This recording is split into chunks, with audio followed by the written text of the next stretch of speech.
ಇನ್ನು ಇರಾನ್ ಸಂಘರ್ಷ ತೀವ್ರ ಆಗ್ತಾ ಇದೆ. ತೈಲ ಸಂಸ್ಕರಣಾ ಘಟಕಗಳ ಮೇಲೆ ದಾಳಿ ಮಾಡಿರುವಂತದ್ದು ಇರಾನ್ ಈಗ. ಮಧ್ಯಪ್ರಾಚ್ಯ ಕಂಗಾಲಾಗ್ತಾ ಇದೆ. ಯುದ್ಧ ನಿಲ್ಲದಿದ್ರೆ ಸರ್ವನಾಶದ ಭೀತಿ ಎದುರಾಗುತ್ತೆ. ಇಸ್ರೇಲ್ ದಾಳಿ ಆರೋಪ. ಇರಾನ್ ತೈಲ ನಿಕ್ಷೇಪ ಗುರಿ ಇದು. ಇಸ್ರೇಲ್ ನಡೆಸಿರುವಂತಹ ದಾಳಿಗೆ ಇರಾನ್ನಿಂದ ಪ್ರತಿ ದಾಳಿ ಇದು. ಇಸ್ರೇಲ್ ಕೂಡ ತೈಲ ಘಟಕಗಳನ್ನೇ ಟಾರ್ಗೆಟ್ ಮಾಡಿತ್ತು ಇರಾನ್ನಲ್ಲಿ. ಇದೀಗ ಇರಾನ್ ಮಾಡಿರೋದೇನು ಅದೇ ಕೆಲಸ, ಸೇಮ್ ಆಸ್ ಇಟ್ ಈಸ್. ಅದು ಕೂಡ ತೈಲ ಘಟಕಗಳನ್ನ ಟಾರ್ಗೆಟ್ ಮಾಡಿ ಪ್ರತಿ ದಾಳಿ ಮಾಡಿದೆ ಇರಾನ್. ಅಕ್ಕಪಕ್ಕದ ದೇಶಗಳ ತೈಲ ಘಟಕಗಳೇ ಟಾರ್ಗೆಟ್ ಮಾಡಿಕೊಂಡಿದ್ದಾರೆ. ಗಲ್ಫ್ ರಾಷ್ಟ್ರಗಳು ಸಂಕಷ್ಟದಲ್ಲಿದ್ದಾರೆ. ಈಗ ತೈಲ ಸಂಪತ್ತು ಸೌದಿ ಅರೇಬಿಯಾ ಸೇರಿ ಹಲವು ದೇಶಗಳು ಈಗ ಎಚ್ಚೆತ್ತುಕೊಳ್ತಾ ಇದೆ. ಹೀಗೆ ಮುಂದುವರೆದ್ರೆ ಬಹಳಷ್ಟು ಸಮಸ್ಯೆ ಆಗುತ್ತೆ ಅಂತ ಹೇಳಿ ಅಮೆರಿಕ ಇಸ್ರೇಲ್ ವಿರುದ್ಧ ಇರಾನ್ ಕಿಡಿಕಾರ್ತಾ ಇದೆ. ಯುದ್ಧ ಮತ್ತೆ ಉಗ್ರ ಆಗುತ್ತೆ ಹೊರತಾಗಿ ಇನ್ನ ಶಾಂತಿ ಆಗುವಂತ ಯಾವುದೇ ಲಕ್ಷಣಗಳು ಕಾಣಿಸ್ತಾ ಇಲ್ಲ. ಶಾಂತಿ ಮಾತುಕತೆ ಕೂಡ ಸಂಪೂರ್ಣವಾಗಿ ವಿಫಲ ಆಗೋಗಿದೆ.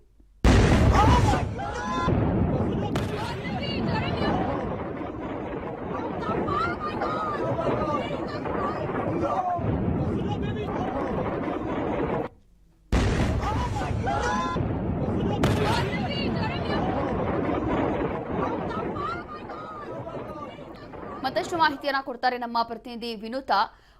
ಇಲ್ಲಿ ಟ್ರಂಪ್ ಹುಚ್ಚ ಅಂತ ಹೇಳಿ ಸುಮ್ಮನೆ ಹೇಳೋದಿಲ್ಲ. ಎಲ್ಲರೂ ಕೂಡ ಸೋಷಿಯಲ್ ಮೀಡಿಯಾದಲ್ಲಿ ನೋಡಿದೀವಿ ನಾವು. ಇಲ್ಲಿ ಗೊತ್ತಾಗ್ತಾ ಇರುವಂತದ್ದು ನೋಡಿ, ಪ್ರತಿದಿನ ಇಲ್ಲಿ ಮಿಲಿಯನ್ ಟ್ರಿಲಿಯನ್ ಲೆಕ್ಕದಲ್ಲಿ ಹಣ ಖರ್ಚು ಮಾಡ್ತಾ ಇದ್ದಾರೆ. ಯುದ್ಧಕ್ಕೋಸ್ಕರ ಮಾಡ್ತಾ ಇರೋದು ಯಾವುದೇ ಉದ್ಧಾರ ಮಾಡ್ಲಿಕ್ಕಲ್ಲ.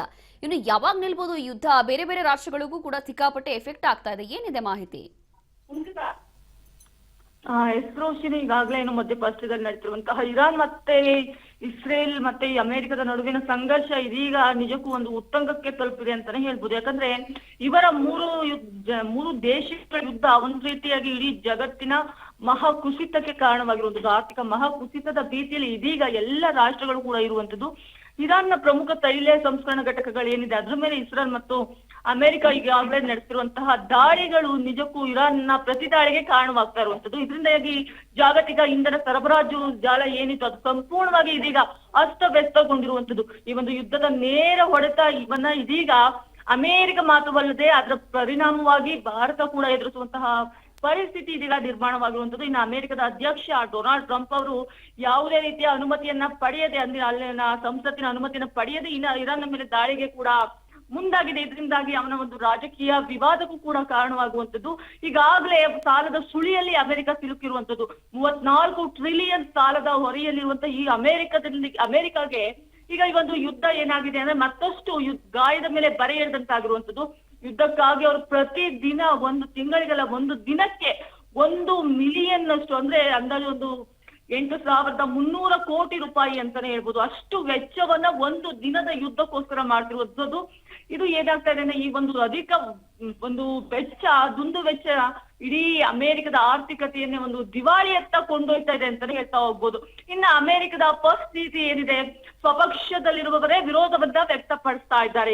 ಇನ್ನ ಈ ಒಂದು ಅಮೆರಿಕದ ನೀತಿಯ ಪ್ರಕಾರ ಹಲವು ಹಿರಿಯ ಅಧಿಕಾರಿಗಳೇನಿದೆ ಈಗಾಗಲೇ ರಾಜೀನಾಮೆಯನ್ನು ಕೂಡ ನೀಡಿರುವಂತದ್ದು.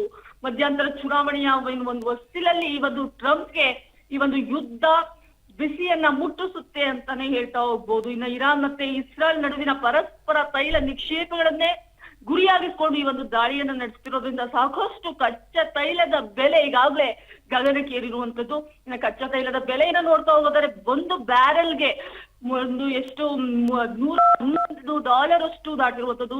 ಇನ್ನು ಜಗತ್ತಿನಾದ್ಯಂತ ಈ ಒಂದು ಇಂಧನದ ದರ ಕೂಡ ಏರಿಕೆ ಆಗ್ತಾ ಇರುವಂತದ್ದು. ಇನ್ನು ಯಾಕೆಲ್ಲ ಈ ಒಂದು ಏರಿಕೆ ಆಗ್ತದೆ ಅಂದ್ರೆ ಈಗಾಗಲೇ ಇಂಧನ ನಿಕ್ಷೇಪಗಳು, ತೈಲ ಇಂಧನ ನಿಕ್ಷೇಪಗಳು ಒಂದು ರೀತಿಯಲ್ಲಿ ಈ ಯುದ್ಧದ ಭೀಕರತೆಗೆ ತುತ್ತಾಗಿರೋದ್ರಿಂದ ಸರಬರಾಜು ಕೂಡ ಸ್ಥಗಿತವಾಗಿದೆ. ಈಗಾಗಲೇ ಜಗತ್ತಿನ 20% ತೈಲ ಸಾಗಾಣಿಕೆಯಲ್ಲಿ ಎಲ್ಲ ಸಾಗಾಣಿಕೆ ಕೂಡ ಆಲ್ಮೋಸ್ಟ್ ಜಲಸಂಧಿಯ ಮೂಲಕ ನಡೀತಾ ಇತ್ತು. ಬಟ್ ಈ ಒಂದು ಯುದ್ಧದ ಕಾರಣದಿಂದಾಗಿ ಅದು ಕೂಡ ಅಸ್ಥಿರಗೊಂಡಿರುವಂತದ್ದು. ಈಗಾಗಲೇ ಸೌದಿ ಅಮೆರಿಕ ಆಗಿರ್ಬೋದು, USA ಆಗಿರ್ಬೋದು, ಕತಾರ್ ಆಗಿರ್ಬೋದು, ಈ ಎಲ್ಲ ದೇಶಗಳಿಗೂ ಕೂಡ ತೈಲ ಆಮದು ಮಾಡ್ಕೊಳ್ಳೋದಕ್ಕೆ ತುಂಬಾ ಕಷ್ಟವಾಗ್ತಾ ಇದೆ ಅಂತಾನೆ ಹೇಳ್ತಾ ಹೋಗ್ಬೋದು.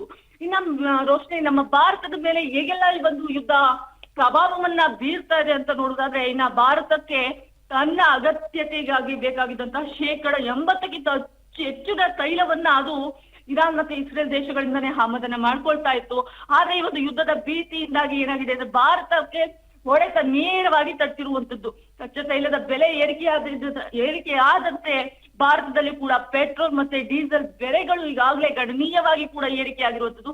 ಇನ್ನ ಸಾರಿಗೆ ವೆಚ್ಚ ಒಂದು ಬಜೆಟ್ ನ ಮೇಲೆ ಕೂಡ ಹೊಡೆತ ಬಿದ್ದಿರುವಂತದ್ದು. ಈ ಒಂದು ಯುದ್ಧದ ಪ್ರಭಾವ ಸಾರಿಗೆ ವೆಚ್ಚ ಆಗಿರ್ಬೋದು, ಅದು ಕೂಡ ಹೆಚ್ಚಾಗಿರುವಂತದ್ದು. ಇನ್ನ ತರಕಾರಿ, ಬೇಳೆಕಾಳುಗಳು, ಇನ್ನ ಅಗತ್ಯ ವಸ್ತುಗಳ ಬೆಲೆ ಸಂಪೂರ್ಣವಾಗಿ ಕುಸಿದಿರುವಂತದ್ದು. ಆ ಮೂಲಕ ಇವತ್ತು ರೈತರು ಮತ್ತೆ ವ್ಯಾಪಾರ ವಹಿವಾಟುಗಳು ಸಂಪೂರ್ಣವಾಗಿ ಸ್ಥಗಿತಗೊಂಡು ಇಡೀ ನಮ್ಮ ಭಾರತದ ಆರ್ಥಿಕತೆಯ ಬೆನ್ನೆಲುಬಾಗಿದ್ದಂತಹ ಕೃಷಿಗೆ ಸಾಕಷ್ಟು ಎದ್ದೇಳೋದಕ್ಕೆ ಆಗದೆ ಮಟ್ಟಿಗೆ ಪೆಟ್ಟನ್ನ ನೀಡಿರುವಂತದ್ದು. ಇನ್ನ ಒಂದು ಜನಸಾಮಾನ್ಯರ ಕಷ್ಟ ಅಂತ ಹೇಳುತ್ತಿರೋದು. ಯಾಕಂದ್ರೆ ಮನೆಯಲ್ಲಿ ದಿನನಿತ್ಯ ಬಳಕೆಗೆ ಬೇಕಾದಂತಹ LPG ಸಿಲಿಂಡರ್ಗಳಾಗಿರ್ಬೋದು, ಅಥವಾ ಹೋಟೆಲ್ ಉದ್ಯಮಕ್ಕೆ ಬೇಕಾಗಿರುವಂತಹ LPG ವಾಣಿಜ್ಯ ಸಿಲಿಂಡರ್ಗಳಾಗಿರುವುದು ಎಲ್ಲವನ್ನೂ ಕೂಡ ಈಗ ವ್ಯತ್ಯಯವಾಗಿರುವಂತದ್ದು. ಇನ್ನು ತೈಲಕ್ಕಾಗಿ ನಮ್ಮ ಭಾರತ ಹೆಚ್ಚು ಡಾಲರ್ಗಳಷ್ಟು ಕೂಡ ವೆಚ್ಚವನ್ನ ಮಾಡ್ಬೇಕಾಗುವಂತ ಪರಿಸ್ಥಿತಿ ಈಗಾಗಲೇ ನಿರ್ಮಾಣವಾಗಿದೆ. ಅದ್ರ ಜೊತೆಗೆ ರೂಪಾಯಿ ಮೌಲ್ಯ ಕೂಡ ಕುಸಿಯುವಂತಹ ಸಾಧ್ಯತೆ ಎದುರಾಗಿರುವಂತದ್ದು ರೋಶ್ನಿ.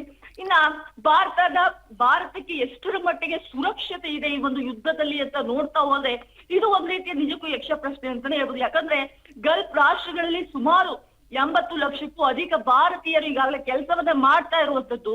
ಈ ಒಂದು ಯುದ್ಧ ತೀವ್ರಗೊಂಡರೆ ಇದೇ ರೀತಿಯಾಗಿ ಯುದ್ಧ ಮುಂದುವರಿತದೆ ಹೋದ್ರೆ ನಿಜಕ್ಕೂ ಅವರ ಸುರಕ್ಷತೆಗಾಗಿರ್ಬೋದು ಅಥವಾ ಅವರ ಉದ್ಯೋಗದ ಮೇಲೆ ಒಂದು ದೊಡ್ಡ ಪ್ರಭಾವವನ್ನ ಬೀರುತ್ತೆ ಅಂತಾನೆ ಹೇಳ್ತಾ ಹೋಗ್ಬೋದು. ಇನ್ನ ಈಗಾಗಲೇ ನಮ್ಗೆ ಗೊತ್ತಿರುವ ಹಾಗೆ ಷೇರು ಮಾರುಕಟ್ಟೆ ಕೂಡ ಕುಸಿತವಾಗಿದೆ. ಹೂಡಿಕೆದಾರರಲ್ಲಿ ಈಗಾಗಲೇ ಆತಂಕ ಕೂಡ ಮನೆ ಮಾಡಿರುವಂತದ್ದು. ಭಾರತದ ಷೇರು ಮಾರುಕಟ್ಟೆಯಲ್ಲಿ ಈಗಾಗಲೇ ಕೋಟ್ಯಾಂತರ ರೂಪಾಯಿ ಮಣ್ಣು ಪಾಲಾಗಿದೆ ರೋಶ್ನಿ. ಇನ್ನ ಈ ಒಂದು ಯುದ್ಧ ಯಾವಾಗ ಮುಗಿಯುತ್ತಪ್ಪ ಅಂತ ಎಲ್ಲರೂ ಕೂಡ ಕಾತರದಿಂದ ಕಾಯ್ತಾ ಇರುವಂತದ್ದು. ದೇಶದ ಇಡೀ ಜಗತ್ತಿನ ಪ್ರತಿ ರಾಷ್ಟ್ರವೂ ಕೂಡ ಯುದ್ಧ ನಿಂತ್ರೆ ಸಾಕು ಅಂತ ಪ್ರಾರ್ಥನೆಯನ್ನು ಸಲ್ಲಿಸ್ತಿದ್ದಾರೆ.